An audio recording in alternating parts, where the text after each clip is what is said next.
At Magic the Gathering's research facility, experts test combat strategies using subjects selected from the general public. Geez! Where do you get these kids? Play my card, you moron! I'm unblockable! What are you waiting for? An invitation?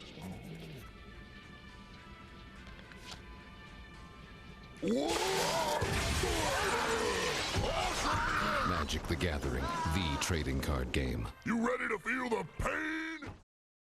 When I say the word forest, what instantly comes to mind? Specifically a forest, a singular forest. Well, depending on your experiences, this could mean a number of different things to you. To an American maybe living in the mid-Atlantic, a forest is the collection of trees behind your house, maybe separating the planned community you live in from I-95. To someone living, say, in the Amazon, simply saying the forest might even conjure the imagery of a dense, rainy environment with trees and vegetation that spans for miles. But if you're a Magic player, as in a player of the card game Magic the Gathering, a forest represents this: the symbol of a green tree on a single piece of cardboard or in a digital square. But behind the scenes, even the most novice of players are always aware that this actually means this. Every single line of text on this second card is accurately conveyed to the players simply by that little green symbol, and sometimes without any identifiers at all. This is the power of Magic the Gathering's implied literary knowledge, and the truly rapid pace a player can internalize this information simply by playing or watching other players play the game. Jacob can't believe this is happening. It's like you mulligan 1, before. 2, 3, 4, 5, 6. He hits the right of flame. And you gotta flip it though. No peeking. I gotta see too. Slam it, slam it. Oh, yes! Goodness! Gabriel the 6 survives 5 copies of Ignite Memories.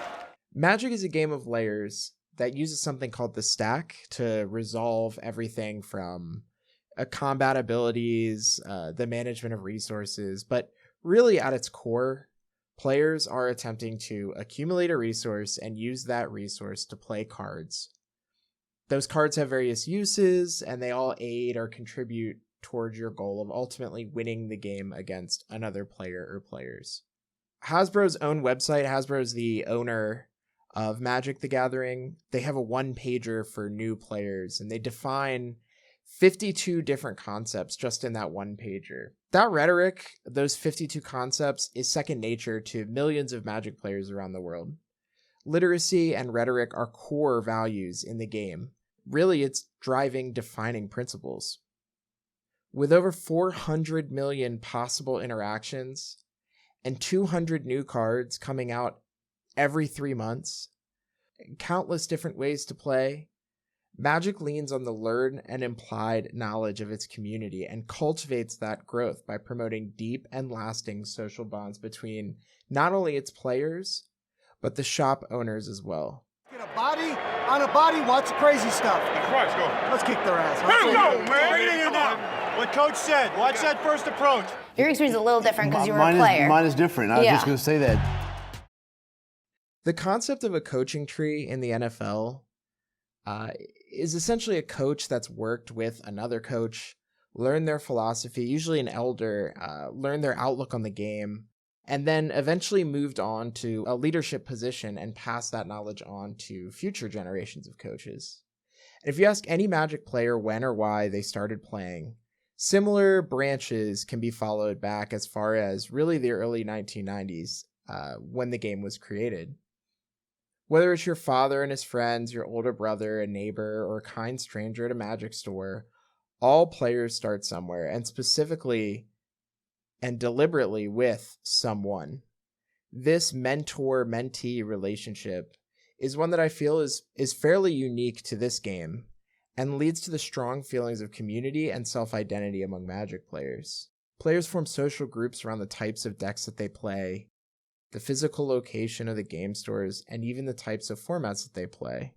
LGSs or local game stores host official events where players from all around can come to play all the different types of formats Magic has to offer. Some are competitive, some are friendly, some are multiplayer, some are two-player, but all use the same basic rules and understandings of the card, specifically the rhetoric and literacy that is printed within the confines of that cardboard square. There are 175 keywords that could be printed on a Magic card. These words communicate an ability to both players, oftentimes without explicitly stating what that ability is. You might be able to infer maybe that hexproof means that the card has some kind of invulnerability to an opponent's attempts at disruption. However, that one line communicates thousands of words of rule text to each player. A hexproof creature, for example, can't be the target of spells or abilities an opponent's control. You control the spell or ability that ability resolves. If the ability or spell does not explicitly target but still affects the creature in some way, then it would also still resolve. And there are thousands of examples like this for the 175 different keywords across the game. Yet millions of players are not only just able to understand what's going on within a given game, but also craft complex strategies and react to the actions of their opponents. But let's talk about how. Because I believe two fundamental principles of literacy are present in Magic that allow the game to not only function, but thrive. And an understanding of these principles could potentially be applied to any community where literacy and rhetoric are foundational pillars. Morbid blood, Russian rage, cipher channel, rampage, ferocious eternalize, landwalk unearth improvise. Strive addendum held and chroma menace lieutenant vanishing, bestow, offering and echo, jutsu and frenzy, foretell and spell mastery, horsemanship and shadow, vigilance bushido. We didn't print the keyword. One of the fundamental reasons Magic players are able to not only retain but also use vast archives of rhetorical knowledge is this principle of trial and error. When first learning how to play the game, players are guided by mentors generally and quickly learn through playing what is and is not possible given the confines of the game. The mentor, whether it's another person or a computer, will alert a player if their game action is not possible, if that player makes a mistake, such as attacking too early, all the way to getting beaten by a superior strategy. And those experiences will internalize and work to enforce those rules within the new player. As time goes on, this trial and error develops past just an understanding of the rules and basic strategy, but grows to larger themes related to tactics, deck construction, and even higher level strategy. All along the way, every game, every interaction is enforcing existing rules, while teaching the player interactions that they may have never seen or reinforcing ones that they learned early on.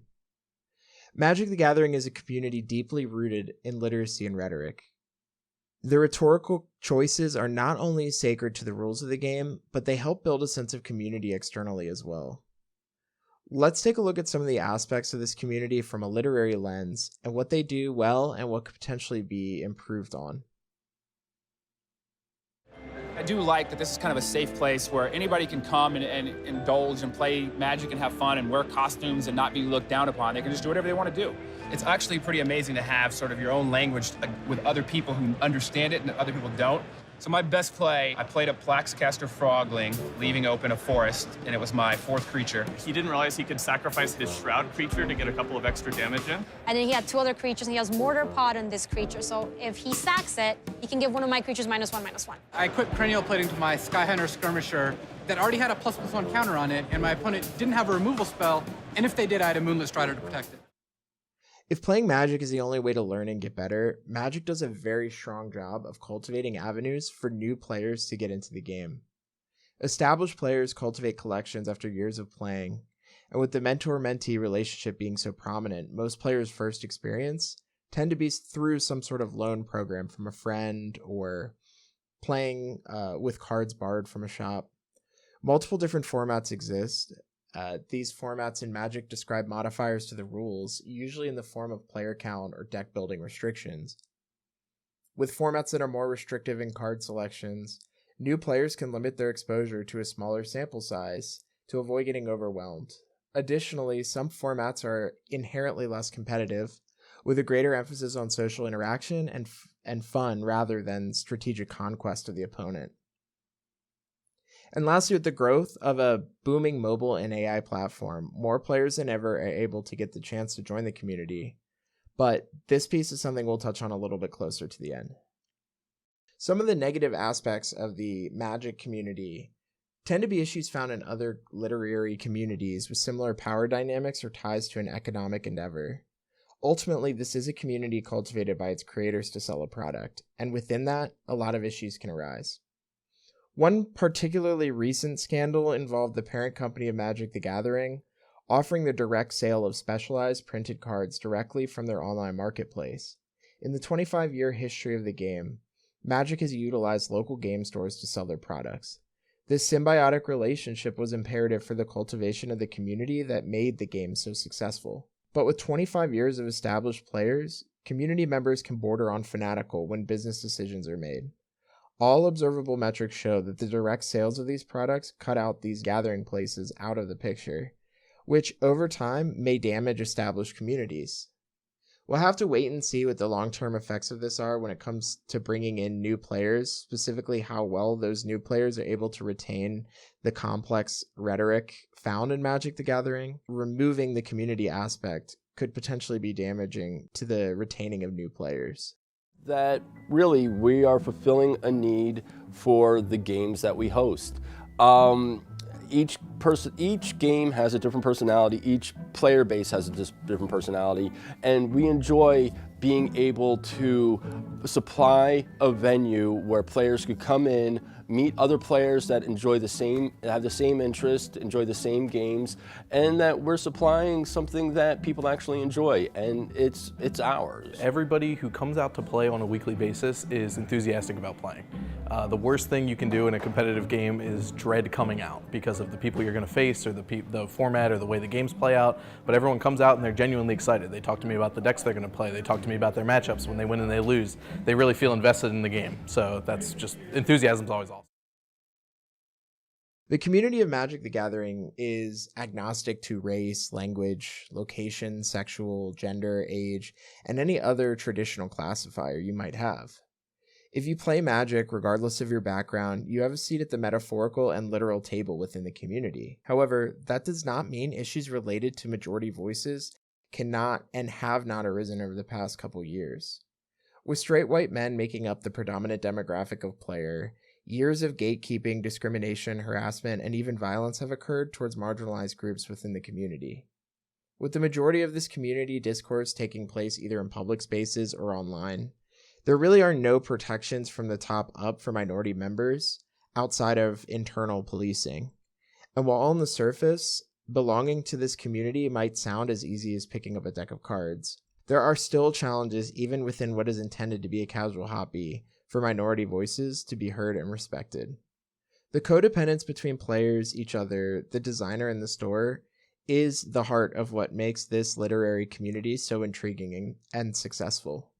Magic is a strong case for cultivating active, dynamic, and community-centered learning environments. The speed at which a Magic player is able to identify, define, react, and plan based on a few lines of rhetoric, regardless of their age or background, is a testament to how a community centered around interpersonal communication and trial and error-based feedback systems is worth exploring further for potential educational applications at the least. I might be a bit of a pessimist, but I find myself more fixated on how the Magic community is potentially a case against equal opportunity-based education. On the surface, and potential financial or access-based barriers aside, anyone who knows a single person who is already in the community, whether personally or via online, has access to the resources to join and enjoy all that the hobby has to offer.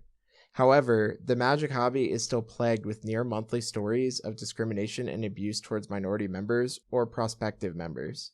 Here's a quote from one game store owner explaining their observations, specifically when it comes to female players in the hobby. I would say roughly 1 in 10 of our customers are female, and when it comes to tournament entries, I would say that number is even lower. The number is pretty consistent with what I expected when we opened, but what has been surprising is Magic: The Gathering has grown infinitely over the years. The women entries have increased, but not at the same rate as the other demographics.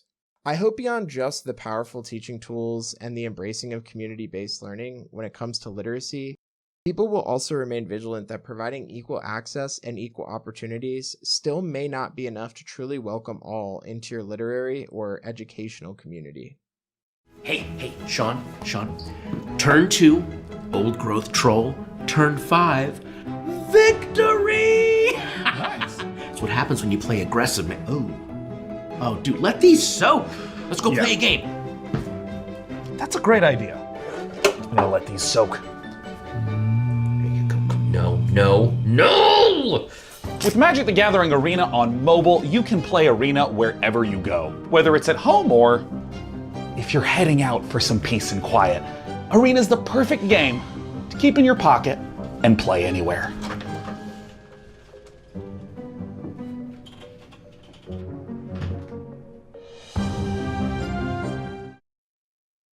I joined the Magic community in 2013, and the game is still teaching me lessons about community, communication, rhetoric, and literacy to this day. Magic announced just a few days ago that it will be dedicating resources to the creation of a digital-only format and a new way to play using cards that literally won't exist in real life.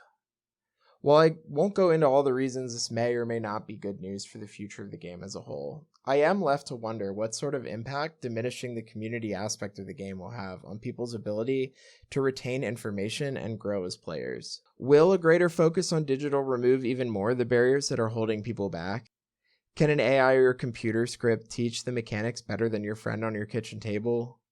Will the game still feel the same without the shaking of hands, the body language, and the uncomfortable plastic chairs of a local game store? I'm not sure, but I'm excited to find out.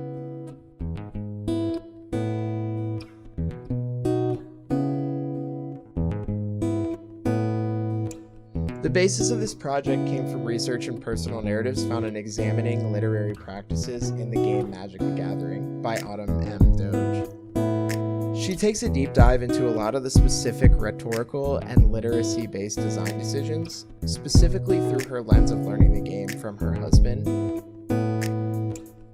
Some of the comments and information regarding women and their experiences in Magic were found in Emily Ouellette, Jared Ferris, and Mark Andrews' piece, Women in Magic the Gathering, specifically written for the publication Horizon.